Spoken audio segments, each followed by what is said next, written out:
There's a moment in Eric Johnson's intro to Cliffs of Dover where he sits on a note and alternates around it. It's called a pedal point.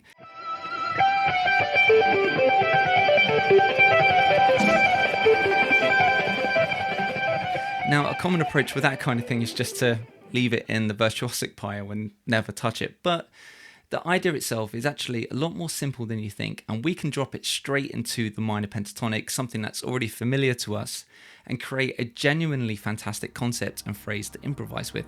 Let me show you.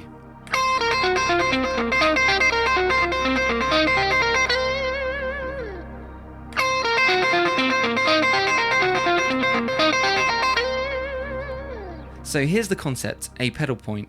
You pick one note and it becomes your anchor. Every other note you play, you alternate back to it. It's not a scale run, it's a note bouncing off a fixed point. In the Eric Johnson lick, the pivot note sits on the high E string, and coming down he moves through the outer notes of the scale, down as far as the D string. And going back up, he threads through the inner notes instead. Same pivot note all the way through, just two different routes around it.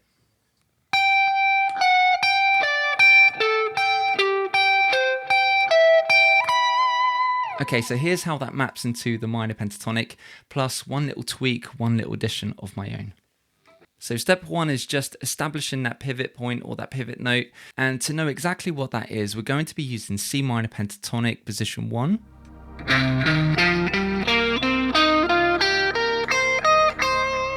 And establishing that pivot note, we're going to be using fret number 8 on the high E string. Just that one note repeated so your ear locks onto it before anything else moves.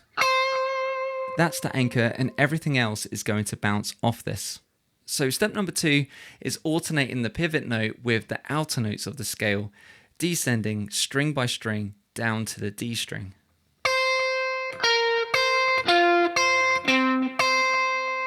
So that's pivot, note, pivot, note, pivot, note, all the way down to the D string.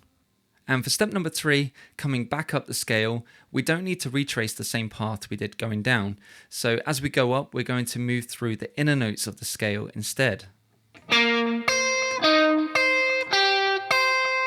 Same pivot note, just different notes underneath. So that's the outer notes going down, the inner notes going up, and this is what creates that spiraling effect instead of just running a scale. Now for step number 4, where we add the little extra bit I mentioned earlier, what we're going to do is drop the flat 5 or the blues note at fret 11 on the G string. It's not in the standard minor pentatonic box, so it immediately stands out. And we'll turn this really cool technique into an even cooler bluesy guitar lick.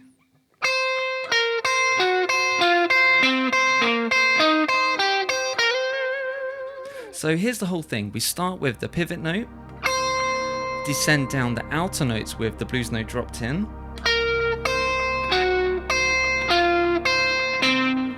and then climb back up through the inner side.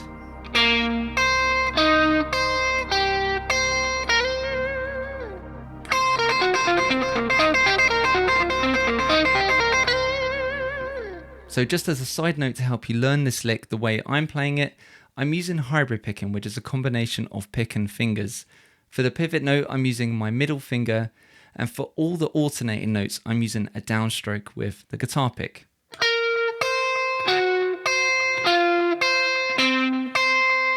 And so for fingering, for all the outside notes, all the descending notes, I'm using my third finger.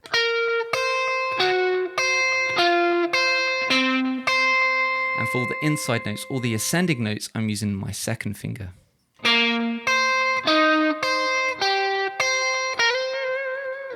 We're now going to hear that lick in context over a backing track in C minor.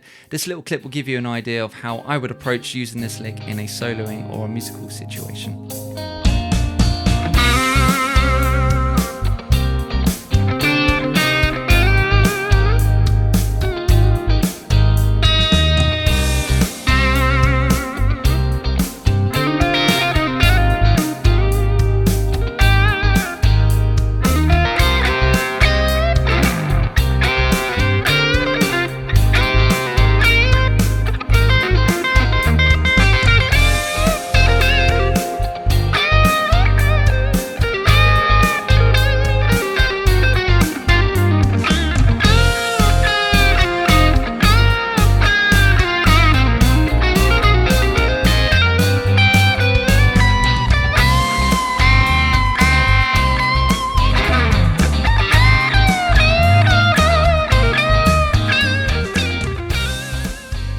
None of this is really about Eric Johnson's specific notes. The idea, pick a pivot point, a pivot note, alternate around it, change your root on the way back up. This works over any scale you already know. And that's the real lesson hiding behind this virtuosic guitar lick. The tab and lesson notes for this one is available on my Patreon. But until next time, have fun practicing this and I shall see you soon.